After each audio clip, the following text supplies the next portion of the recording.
Olá pessoal! Esta série de vídeos do projeto Música Toca é realizado com recursos da Lei 14.017 de 2020, a Lei Aldir Blanc.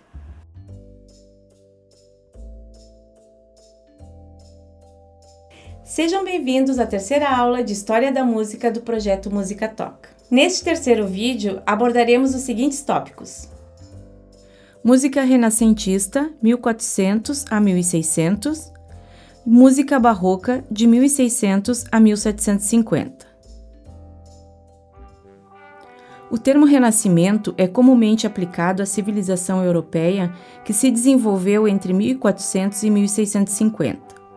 Além de reviver a antiga cultura greco-romana, ocorreram nesse período muitos progressos e incontáveis realizações no campo das artes, da literatura e das ciências, que superaram a herança clássica. O ideal do humanismo foi, sem dúvida, o próprio espírito do Renascimento. Trata-se de uma volta deliberada que propunha a ressurreição consciente do passado, o Renascimento, considerado agora como fonte de inspiração e modelo de civilização.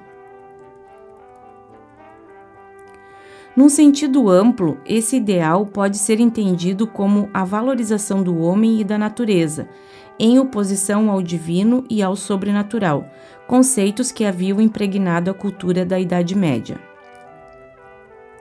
As principais características deste período são a racionalidade, a dignidade do ser humano, o rigor científico, o ideal humanista e a reutilização das artes greco-romanas. A atividade musical é inerente a todas as civilizações e nunca, em nenhum momento, deixou de existir, seja em rituais, seja em trabalhos ou em festas. Mesmo na Idade Média, surgiram vários estilos e nunca houve uma pausa. A música ainda se baseia em modos, os quais são gradualmente tratados com maior liberdade, conforme o número de acidentes introduzidos. As tessituras são mais cheias e ricas em músicas escritas para 4 ou mais vozes. A parte do baixo vocal é acrescida à do tenor. Na tessitura musical é mais utilizada a combinação ao invés do contraste. Quanto à harmonia, há uma maior preocupação com a progressão dos acordes, sendo as dissonâncias tratadas de forma menos rígida. Alguns escritores argumentam que no Renascimento a música ficou mais alegre, baseando-se nos textos das canções populares da época. A mudança mais interessante em relação à Ars Nova foi que o contraponto atingiu um alto grau de complexidade e sofisticação, com combinações intrincadas de até 64 vozes.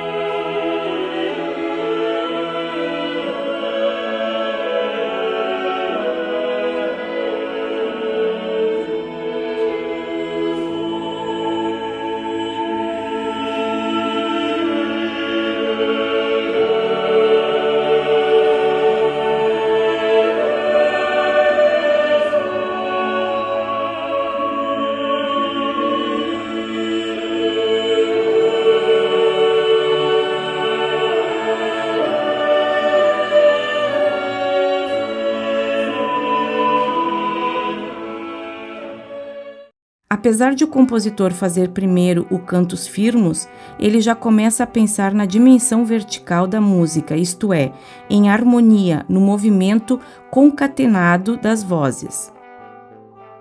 A partir de então, todas as partes têm que combinar entre si e nada pode ser colocado por acaso. Os acordes de terças e sextas eram usados em tempos fortes, mas os uníssonos, quartas, quintas e oitavas justas, começavam e terminavam a música. A imitação de melodias inteiras ou trechos é mais frequente entre as vozes. Surge a subdivisão binária, isto é, a notação métrica, e abandonam teorias de ritmos medievais. Surge a ideia da fórmula de compasso. Ritmos de danças eram aproveitados. As cores das figuras tornam-se brancas para as longas e pretas para as notas curtas. Isto porque começaram a usar papel de cor branca ao invés do pergaminho. São feitas experiências acústicas como a multiespacialidade, distribuindo o coro em vários lugares da igreja e efeitos vocais variados como gritos, imitação de animais e até resmungos.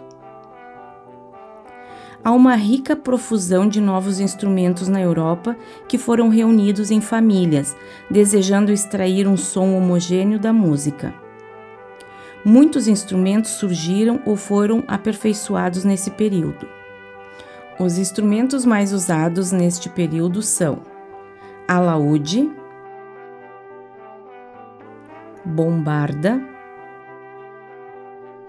espineta, fagote, flauta transversal, harpa, órgão, sacabucha, trompete, vihuela, viola de braço e viola da gamba.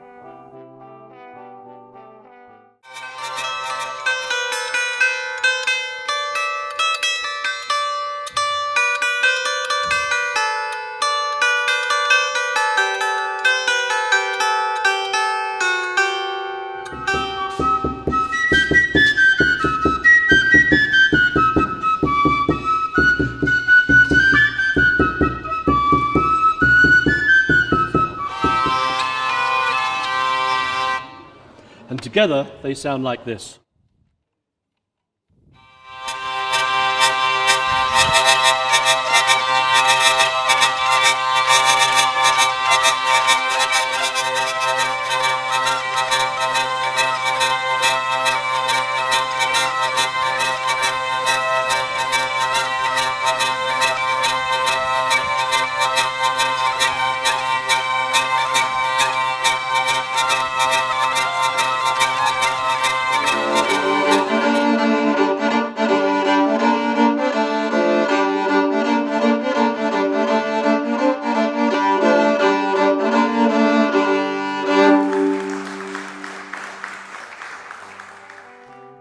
Na maioria das vezes, todos tocavam em pé, costume que só acabou no final do século XVIII. Na música instrumental nos palácios, nos castelos e nas cortes, surge a figura do mestre da música, que, sendo o primeiro instrumentista do grupo, dirige todos no seu instrumento: cravo, flauta doce, viola medieval, violino ou alaúde. As músicas eram escritas em pequenos cadernos chamados cartelas. Os compositores escreviam-nas a lápis e, depois de copiarem ou executarem as peças, apagavam tudo e compunham outra por cima. E como a escrita se complicou e aumentou o número de vozes, escreviam todas as partes separadas. Surgiu então a imprensa musical. Muitas vezes as edições eram patrocinadas pelos reis ou nobres, querendo homenagear e prestigiar seus empregados músicos. Música vocal religiosa.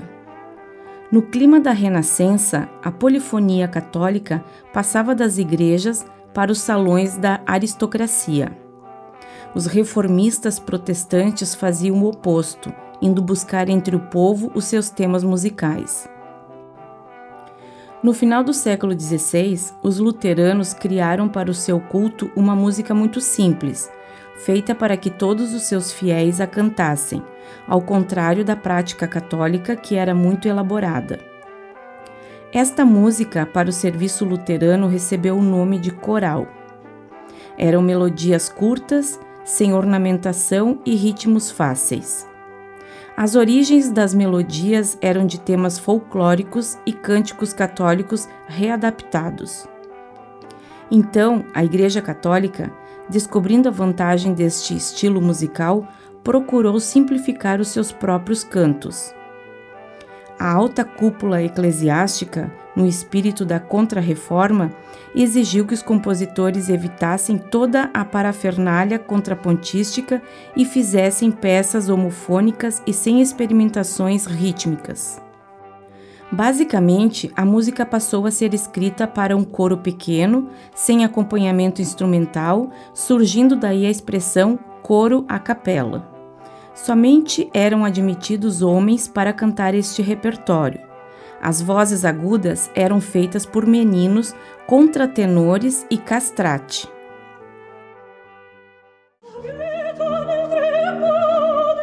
Quando non sa-mi ancora, non dito che l'ignoro, è il mio destino così. Godiamo la tazza e i canti, con la nota bella in riso. In questo paradiso riscopre nodi.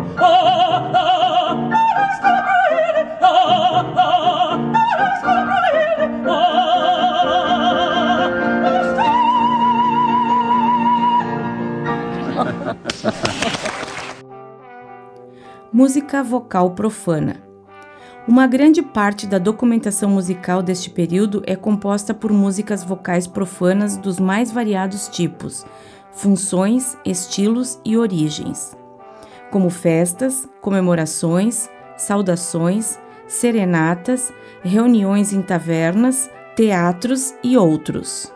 E todo tipo de gente a fazia: reis, princesas, bispos, músicos profissionais, bobos da corte e cantores de rua anônimos.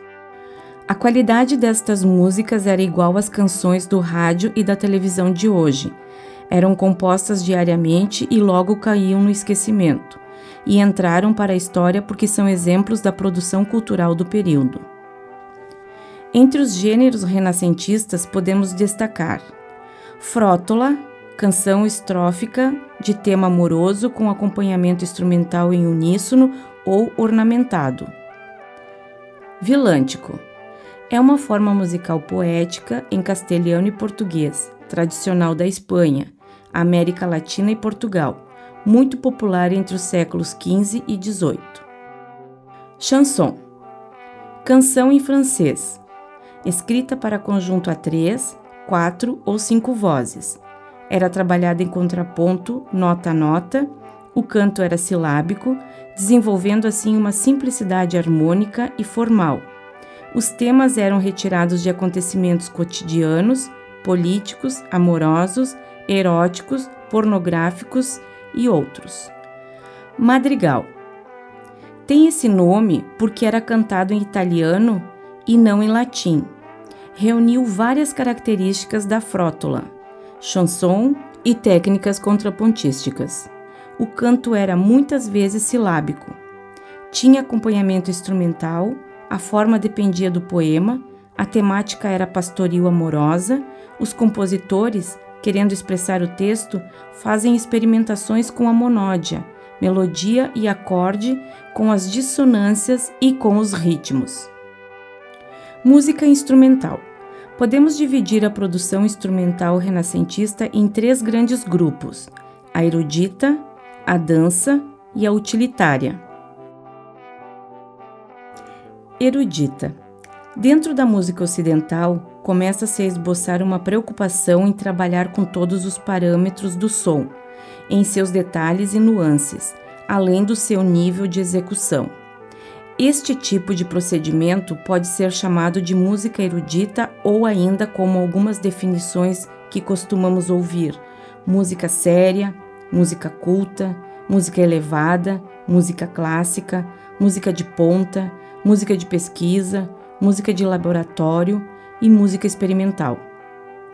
Até então, quem buscava isto eram os padres compositores, mas somente para a funcionalidade religiosa da música. Agora as peças começam, pela primeira vez, a refletir a sua especificidade sonora, sem apoios literários, visuais ou funcionais, e até os seus nomes passam a ser dados segundo seu aspecto estrutural. Surgiram vários gêneros instrumentais, dentre os quais destacamos toccata, tocar em italiano, peça livre para teclado, com passagens virtuosísticas. Sonata, soar em italiano, peça para instrumentos de cordas. Começou-se a usar os termos sinfonia, reunião de sons em grego, e concerto, reunião ou ajuntamento em latim, para designar peças para qualquer combinação instrumental e vocal, tanto religiosas quanto profanas. Dança. A produção era enorme porque os compositores tinham que fornecer músicas para todas as festas do castelo, palácio ou corte onde trabalhavam. Temos que contar as que também foram compostas para as festas populares e tavernas. As mais comuns, entre outras, eram a pavana, a galharda, a chacona e a passacaglia. Utilitária. Havia ainda composições específicas para algum serviço dentro do palácio. São marchas diversas, militares, nupciais ou fúnebres, músicas para cerimônias políticas ou execuções. A vida dos músicos. Os músicos eram empregados das igrejas, das cortes ou das famílias ricas. A maior parte eram padres compositores. Tinham contratos rigorosos e viviam sob ameaça constante de perda de emprego, sem falar nas rivalidades com outros músicos e empregados, agravadas ainda mais com as disputas e confusões políticas e religiosas. Todos compunham os gêneros e temáticas da época por obrigação ou por vontade própria. Assim vemos lado a lado música religiosa, danças, marchas militares, música erudita e canções populares nos catálogos dos compositores. A música deste período foi sendo redescoberta em meados do século XIX e divulgada através de estudos, edições, execuções e gravações. A herança musical do Renascimento para a composição atual consiste nas técnicas do contraponto e dos princípios do tonalismo. Os principais compositores deste período são: na Itália, Giovanni Gabrieli, Giovanni Pierluigi da Palestrina, Cláudio Monteverdi. Na Holanda, Jacob Obrecht. Na Bélgica, Orlando de Lassus, Johannes Ockeghem. Na França, Guillaume Dufay, Clément Janequin, Josquin Desprez. Na Inglaterra, William Byrd, Thomas Morley.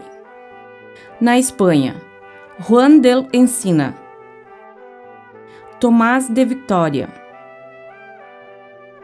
A música barroca, 1600 a 1750. Em finais do século XVI, a música procurava ainda os caminhos que outras artes tinham já trilhado, o regresso aos padrões clássicos greco-romanos.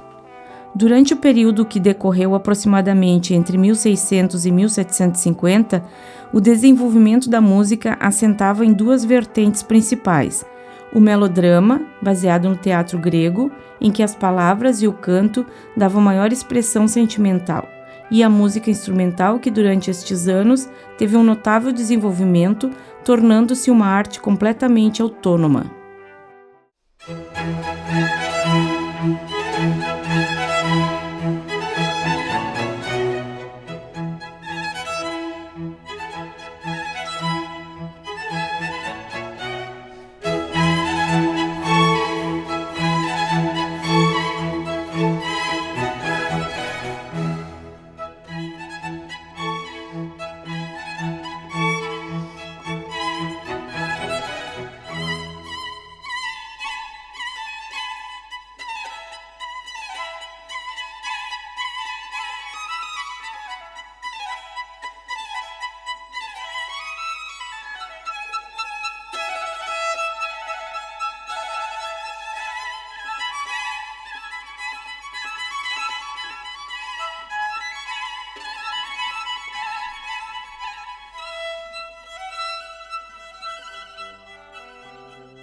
Em Florença, Itália, um grupo de intelectuais que se auto-intitulou de Camerata reuniram-se no Palácio de Pitti ou na residência dos mecenas Giovanni Bardi para preparar a renovação musical.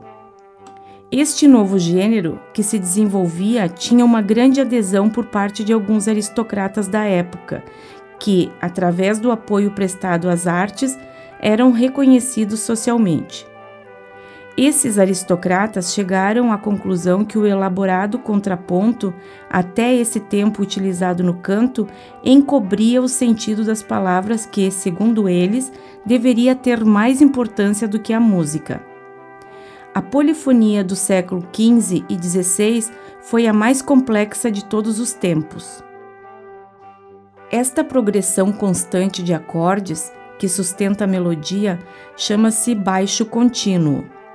Como esses acordes não eram escritos em todas as notas, os compositores inventaram o sistema de baixo cifrado, números e símbolos para resumir e indicar a harmonia que seria realizada pelos intérpretes. Há uma valorização de ritmos, de danças, que são utilizados para estruturar as peças.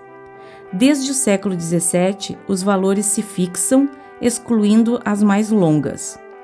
Os nomes das figuras foram adaptados conforme o país. Em português, a sequência fica semibreve, mínima, semínima, colcheia, semicolcheia, fusa e semifusa. A palavra colcheia significa gancho, do francês. Tomam uma forma redonda, as figuras com bandeirolas começam a ser unidas, a unidade básica se torna semibreve, inventa-se a barra de compasso, as fórmulas de compasso, as indicações de andamento, o arco de ligadura, as quiálteras, os acentos e algumas expressões de dinâmica. Há uma profusão de ornamentos, todos derivados de práticas antigas e populares. No Barroco, tinham uma dupla função: afirmar a harmonia e dar cor à pouca sonoridade dos instrumentos. Os principais ornamentos são trinado, grupeto, mordente, apogiatura, glissando e floreio. Os compositores e teóricos elaboraram a teoria dos afetos, que consiste em associar as tonalidades, os contornos melódicos, os padrões rítmicos, os timbres e as dinâmicas a determinados sentimentos, humores, ações, ideias, pensamentos, histórias e paisagens. Cada músico tinha uma tabela para si, para cada ocasião ou para cada obra, e divergiam muito com a lista dos outros compositores. Com o crescente interesse pela música instrumental, os compositores resolveram determinar os timbres de modo claro e objetivo nas partituras. Só em obras para apreciadores havia uma maior liberdade para a escolha dos instrumentos. A orquestra começa a se formar no século XVII. O grupo musical recebeu este nome porque os músicos ocupavam o lugar originalmente destinado aos dançarinos nos teatros internos, construído nos palácios da nobreza nos séculos XV e XVI. Aparecem os primeiros virtuosos de instrumentos, que são músicos especializados em executar determinados instrumentos com habilidades e técnicas perfeitas. Gêneros musicais. A ópera. Uma das mais antigas óperas foi La Fábula de Orfeu, de Cláudio Monteverdi. Estreada em Mantua no ano de 1607. Uma pequena orquestra foi utilizada na estreia. Foi a primeira vez que se usou essa formação. Esta ópera rompeu com o padrão anterior porque Monteverdi queria que a música ajudasse na expressão do texto. Estilo, concitato, estilo excitado em italiano, e não mera acompanhadora da palavra, conforme defendiam os florentinos, estilo recitativo ou representativo. Além disto, as óperas de Monteverdi tinham mais canções e menos recitatos. Foi o começo do bel canto. As principais partes de uma ópera são abertura, prólogo, atos, cenas ou quadros, recitativo seco, recitativo acompanhado, área, conjunto, coral. As igrejas católica e protestante proibiram a produção de óperas em seus territórios. Elas censuravam o uso de temas pagãos e o tratamento pornográfico dado aos assuntos. Além disto, envolvia preconceitos sociais tremendos, mulheres trabalhando como atrizes, a ambiguidade dos castrati, religiosos envolvidos nas montagens, confusões e bebedeiras na plateia, entre outras coisas. Assim, muitos músicos migraram para outras cidades mais liberais ou criaram um gênero híbrido, o oratório. O oratório. A palavra significa sala de reza. O oratório nasceu da lauda espiritual, louvação espiritual do latim, que eram músicas que narravam a vida e os milagres dos santos. A paixão. Um gênero específico de oratório é a paixão, sofrimento em latim. Desenvolvido a partir de modelos católicos medievais, a paixão é uma espécie de oratório específico baseado nos evangelhos. A cantata. Esta palavra significa música para ser cantada. A cantata segue as mesmas características musicais do período. A temática pode ser religiosa ou cotidiana.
O concerto grosso. Esta expressão italiana significa grande concerto. A palavra concerto vem do latim concertare e significa juntar ou arrumar. O concerto solo. É derivado do concerto grosso, mas com somente um solista e em 3 andamentos. A maneira da abertura italiana, rápido, lento, rápido. O trio sonata. Derivada da canzona de sonar e da sonata renascentista, o trio sonata barroca, na realidade, era tocada por 4 instrumentistas, 2 instrumentos solistas e o baixo contínuo, formado por um instrumento melódico, violoncelo, viola da gamba, fagote ou outros, e um instrumento que pudesse dar acordes, como cravo, clavicórdio, um órgão, um alaúde ou outro. A suíte. Nome mais comum dado a uma composição instrumental em diversos andamentos, uma sequência de danças. Nos séculos 17 e 18, a sua característica era a inclusão das danças allemande, corrente, sarabanda e giga, com a adição de outras danças. A fuga. A fuga é uma peça contrapontística. Na exposição, o tema é apresentado numa voz e, a seguir, vêm as respostas, ou seja, as outras vozes, cada uma por sua vez, entram imitando a primeira. A fantasia. Peça livre, geralmente na forma tema e variação. A toccata. Peça virtuosística para teclado. A vida dos músicos. A vida dos compositores era a mesma de um criado comum dentro de uma corte, castelo, palácio ou igreja. Raras eram as revoltas ou as reivindicações. Pelo contrário, a obtenção de um cargo era considerada uma benevolência e depois de conquistado havia uma briga para mantê-lo e, se possível, usava-se da intriga para liquidar outros concorrentes. Os músicos tinham contratos rigorosos com os nobres ou com as igrejas. Somente em algumas cidades que possuíam casas de espetáculos comerciais rentáveis, os músicos se tornavam independentes. Não haviam escolas de música, excluindo-se as mantidas pela igreja. Muitos estudavam em corais com mestres de capela, em conjuntos instrumentais com o mestre da música, do castelo ou do canto lírico com o maestro da ópera, professor em italiano. O normal era aprender com o pai ou com um parente músico. Os nobres contratavam músicos para seu aprendizado particular de sua esposa e de seus filhos. De vez em quando, um compositor arranjava algum discípulo em especial, mas somente quando lhe convinha perpetuar seu estilo.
A imprensa musical se desenvolveu bastante quando os compositores definiram a grafia musical. Editoras surgiram na Europa inteira e encomendavam tanto composições quanto tratados teóricos. Os nobres patrocinavam alguma edição de seu criado músico. Vários compositores, quando chegavam na velhice, pagavam do próprio bolso edições de obras que consideravam importantes. Os maiores compositores do barroco são Antônio Vivaldi, Domenico Scarlatti, Georg Friedrich Händel, Georg Philipp Telemann, Henri Purcell, Jean-Baptiste Lully, Jean-Philippe Rameau, Johann Christian Bach, Johann Christoph Friedrich Bach, Johann Pachelbel, Johann Sebastian Bach. Rococó, um período de transição. Entre as austeras experimentações dos compositores do século XVII e a solidificação das formas tonais, aconteceu um período de transição, mais ou menos entre os anos de 1720 a 1760, batizado de rococó, concha em francês, ou estilo galante. Também é costume chamá-lo de pré-clássico. As características fundamentais foram simplificação harmônica, melodias baseadas ou imitadas da música folclórica, fim do floreio vocal e instrumental, ritmos dançantes, o minueto era a dança oficial de todas as cortes, abandono das texturas polifônicas, imitação e fuga, formas contrastantes entre trechos rítmicos e melodiosos. Haydn e Mozart pertenceram a este período de transição para o classicismo. Então, pessoal, chegamos ao final de mais um vídeo. Espero que você tenha gostado da aula, pois preparamos com muito carinho. Lembrando que esta é uma série de 4 vídeos e é importante que você assista na ordem. Então, pessoal, até a próxima!